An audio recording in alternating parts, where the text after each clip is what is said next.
특검의 파견을 받은 검사면 그 친구들이 특검 내부에서 뭘 했는지 얘기를 들었는데 깜짝 놀랍니다. 민주당과 검찰 내부 상황이 심각합니다. 조선일보, 오늘자, 일면 메인 보도를 보면 민주당 내부에서 보안수사권 관련 움직임이 심각합니다. 한 여권 관계자는 형사사법체계 개편에 따른 부작용을 충분히 고려하지 않은 채 속도 전에만 몰두할 경우 국민이 제도 공백에 따른 피해를 볼 수 있다는 우려를 한다고 했는데, 이런 부분은 최근 민주당 의원 단체 대화방에서도 이 같은 지적이 나와 보도가 된 적이 있었습니다. 그러면 이 건이 얼마나 심각한 부분인지 저도 깜짝 놀란 검찰 내부 상황 끝까지 봐주시고 뒤에서는 제3의 길에 대한 비평 보고 드립니다.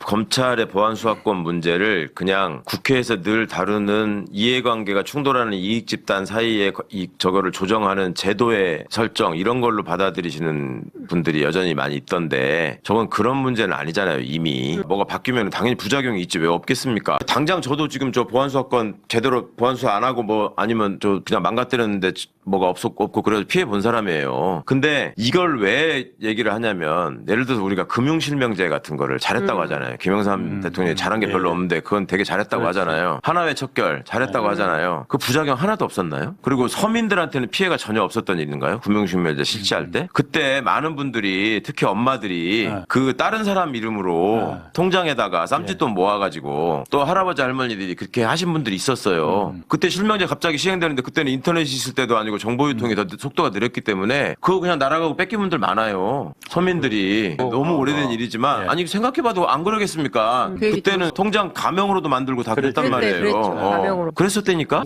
참여연계자는 뭐 물론이고 그래서 재벌들도 돈 많이 떼어맥혔지. 근데 그게 오히려 그때 당시에 힘을 가진 사람들은 미리미리 하거나 아니면 일정한 유예기간에 그 방법을 찾아내거나 해가지고 해결을 했는데, 피해를 본 사람들은 오히려 서민들이 있었죠. 그렇지만 장기적으로 볼 때 이게 당시의 지하경제를 일소하는데 큰 역할을 했죠. 지금 검찰의 현실을 보십시오. 지금 이재명 대통령이 대통령이 되셨고 지금 그 여러 가지 특검이 돌아가고 검찰이 잘못한 것들이 드러나는 와중에 저들이 하는 행동을 보십시오. 털끝만큼이라도 반성하는 게 있나요? 얘들이 달라진 게 있나요? 없는 것 같아요. 없어요. 제가 최근에 특검 관계자분들, 지난번 3대 특검, 이제 지금 다 공소유지 중이잖아요. 궁금해서 몇 분들 만나봤어요. 그때 파견 검사들이 특검의 파견을 받은 검사면은 그래도 윤석열이 완전 똘마니는 아니니까 그래도 내부에서 양질이라고 평판이 있으니까 데려왔을 거 아닙니까? 그 친구들이 특검 내부에서 뭘 했는지 얘기를 들었는데 깜짝 놀랍니다. 윤석열이하고 요만큼만 관련돼 있거나 박성재 심우정하고 요만큼 관련돼 있으면 수사 안 한다고. 예를 들어서 검사와 관련된 이거 죄가 안 된다고. 이종섭이 도망친 거? 이걸 어떻게 기소합니까? 그다음에 임성근도 기소 못 한다. 그다음에 다른 김건희 관련돼서 뭐 저거 하는 것도 안 된다 이거. 그거를 보고서를 이만큼씩 써가지고 와가지고 안 한다고 하고요. 하라고 하니까 그럼 돌아가겠다. 그러면 그냥 돌아간 것도 아니고 지들이 안 된다고 만들었던 거 있잖아. 그거를 수사기록에서 다 집어넣어가지고 재판 망가뜨리려고. 그래서 그거를 반박하는 자료를 만드느라고도 날샜다는 거야. 네, 충격적입니다. 지금부터 중요한 부분을 보고 드립니다. 구독 한 방 눌러주시고 끝까지 시청 부탁드립니다. 강훈식 비서실장은 영국 노동당과 마크롱을 벤치마킹하려고 합니다. 여의도 정치꾼들이 입버릇처럼 부르짖는 한국 정치의 중도층 실체는 과연 무엇입니까? 그들은 정치를 그저 피곤한 편가르기와 싸움판으로 인식하여 어느 쪽에도 치우치지 않으려는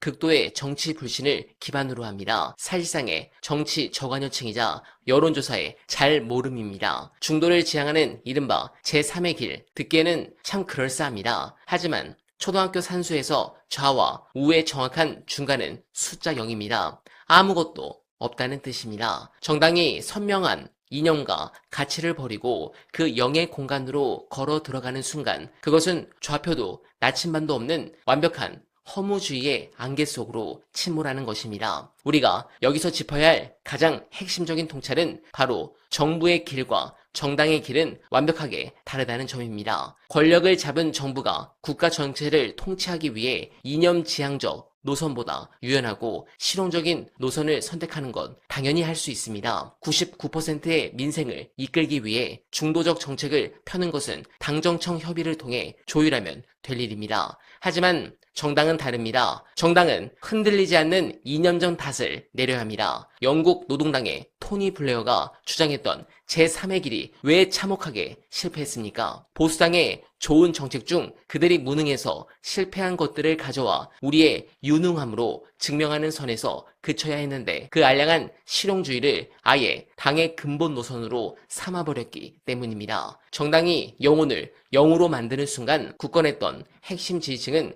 길을 잃고 뿔뿔이 흩어졌습니다.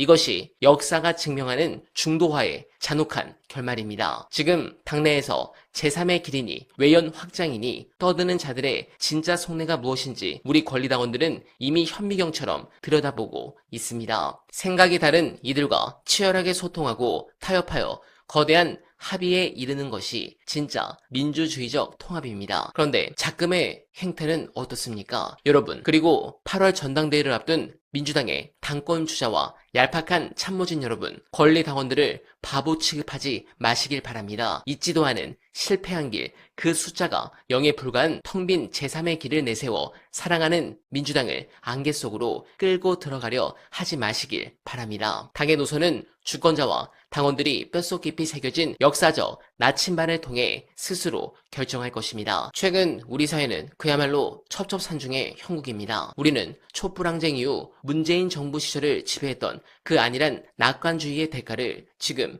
뼈저리게 치르고 있습니다. 낙관주의자는 다급하지 않습니다. 시간의 경과란 그저 승리가 점점 더 가까워진다는 신호일 뿐이라 믿기 때문에 절박하지도 않습니다. 제6공화국의 철칙, 즉 역사의 진보, 법칙만 믿고 때를 놓쳐버린 결과가 무엇이었습니까? 안일함 속에서 낳은 괴물 윤석열이 친위 쿠데타의 일격으로 무너뜨리려 했던 것은 어쩌면 이 낭만적인 낙관주의자들의 안이한 신앙이었을지도 모릅니다. 반면 비관주의자는 다릅니다. 비관주의자에게 시간은 끝이 정해져 있는 한정된 기회이며 시간이 지날수록 예정된 패배가 다가올 뿐임을 알기 때문에 매 순간 반전의 계기를 찾기 위해 필사적으로 몸부림칩니다. 우리는 이제 극우 세력이 좌지우지하는 보수 정당의 차기 대선 승리를 상수로 놓아야 합니다. 이재명 정부와 민주당이 지금 누리고 있는 지지율의 착시에서 벗어나야 합니다. 10월 2일 중수청, 공소청, 완벽 출범이라는 사법 개혁을 넘어 낡은 제6공화국의 게임 규칙 안에서 맴도는 정치를 끝내기 위한 거대한 극약 처방을 가동해야 합니다. 우리가 가진 민주주의의 모든 시스템을 제때 과감하게 갱신할 각오가 된 정치만이 민주주의의 예정된 패배를 막아낼 수 있습니다. 여러분들은 어떻게 생각하십니까? 공감하셨다면 소중한 언알바 후원 부탁드립니다. 댓글에 고정된 언알바 정기 후원과 민주진영 동지가 운영하는 여름두룩 많은 사랑 부탁드리며 언알바는 오늘도 최선을 다하겠습니다. 여러분 고맙습니다.